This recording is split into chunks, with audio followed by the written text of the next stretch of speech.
Profitez bien. Prends bien soin de toi et des autres. Ça, je prends bien. C'est vrai. Sur un sprint, les autres sont sur une course de fond, on est sur la tournée.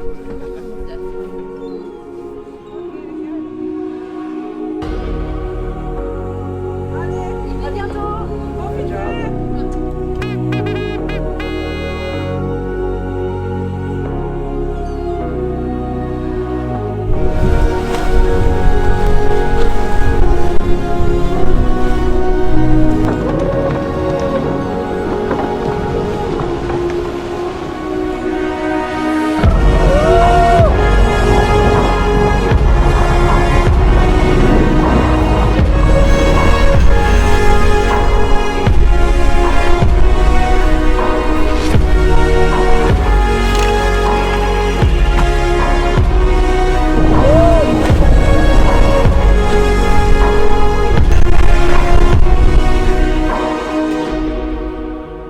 Je réalise pas trop, j'ai l'impression qu'on part en Suède pour 2 semaines comme d'habitude.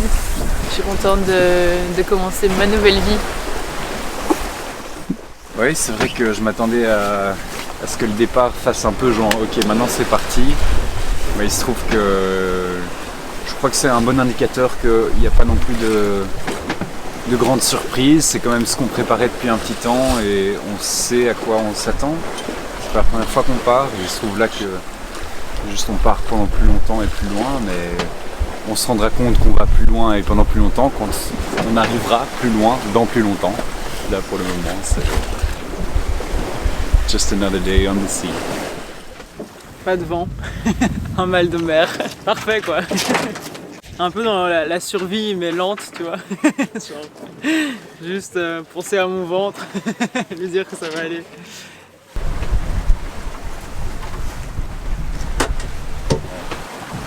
Ouais, c'est abusé, mais à la fin, je pouvais même plus me le. Enfin, j'essayais de descendre.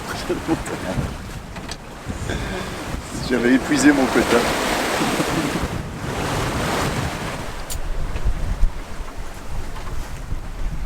Cuisiner à bord, c'est rarement une mince affaire. En témoigne d'ailleurs cette lanière ici qui sert à s'accrocher à la cuisinière en cas de gros temps. Il faut savoir que le bateau, la plupart du temps, il est penché de plusieurs dizaines de degrés. En fonction du temps, évidemment, les recettes vont évoluer. Parfois, on jette juste quelques pâtes sur le feu pour lâcher des bonnes vieilles pâtes au pesto si la mer est déchaînée dehors. Et puis quand c'est un peu plus calme comme maintenant, on peut se faire plaisir et redonner des forces à l'équipage. Ça passe par du bon tofu fumé, une sauce au butternut avec un peu de kale. On a de la chance d'avoir même quelques petites herbes qui poussent à bord pour donner un peu de verre dans tout ça. Et c'est souvent un effort commun, la cuisine évidemment. On se répartit les tâches, il y en a qui coupent les légumes, d'autres qui sont derrière les fourneaux. Et puis évidemment, on déguste tout ça ensemble.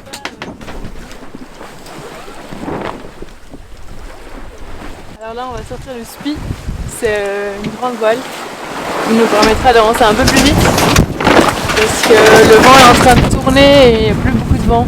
Et comme ça, j'espère que ça pourra aussi un peu plus stabiliser le bateau.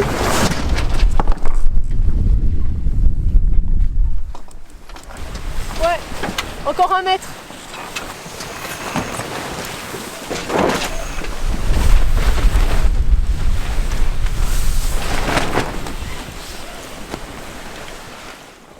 Ça y est, première nuit qui se termine.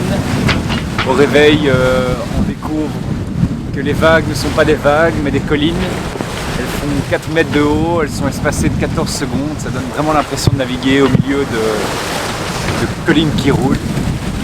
On est accueillis avec quelques dauphins qui n'ont pas arrêté de nous suivre depuis le départ de Concarneau. On a même eu droit à des dauphins éclairés dans du plancton phosphorescent bioluminescent cette nuit, c'était assez impressionnant. Et là, on est plus ou moins à la moitié du golfe de Gascogne. Donc on a 4,5 km de fond en dessous de nous. C'est vertigineux. Il nous reste encore une bonne journée et demie de nav, peut-être moins, peut-être plus. Ça va beaucoup mieux. J'ai eu un peu le cafard La première journée, j'ai un peu du mal avec le départ. Dire au revoir aux parents, à la famille. Le fait de savoir que Stan est aussi en mer, qui fait sa transat, c'est cool de me trouver aussi dans l'océan, mais en même temps on n'a aucune communication maintenant, donc voilà. Maintenant je me sens un petit peu plus apaisée, je me sens aussi un peu mieux parce qu'il y a eu évidemment un petit mal de mer pour commencer. Mais voilà, je suis prête pour l'aventure.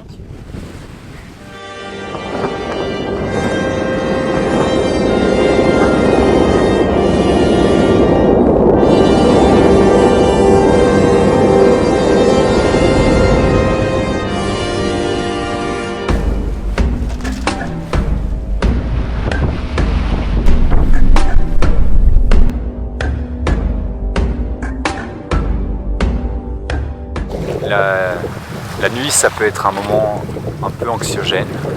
Ça peut faire peur, ça peut clairement faire peur. On se retrouve plongé dans l'obscurité, on voit plus rien. Surtout si la mer est un peu formée, qu'il y a du vent, de la pluie, des embruns. Il y a vraiment une sorte de crispation dans le ventre qui peut s'installer. Et en même temps, tu as la responsabilité de tout le bateau. Et c'est ça qui tient réveillé, c'est ça qui tient sur les gardes. Tu dis que t'es pas tout seul. Il y a le bateau, il y a les gens à bord. C'est tout un nouveau monde qui s'ouvre à nous, c'est un moment très magique où il y a des choses qui se passent qui ne se passent absolument pas en plein jour, beaucoup de découvertes. C'est un moment du coup de plénitude, de calme profond où chacun peut se retrouver seul avec lui-même. Et de prendre le temps de réfléchir et finalement d'être au milieu de cet océan qui est immense. Ça aide à prendre du recul et peut-être c'est aussi un peu une leçon d'humilité face à la nature.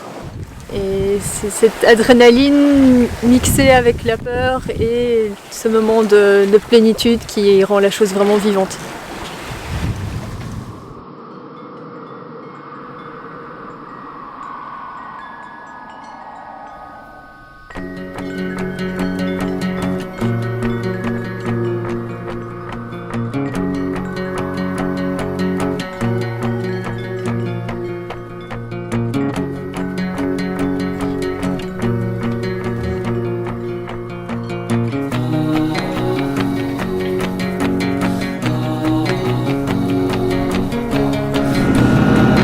Marina La Corona for Alba Volunteer. Marina La Corona for Alba Volunteer. Donc là on est arrivé à la Corogne. On a donc traversé le golfe de Gascogne en un peu moins de 3 jours. On a eu une météo un petit peu corsée au début et puis plus beaucoup de vent. On a quand même eu de la grosse houle.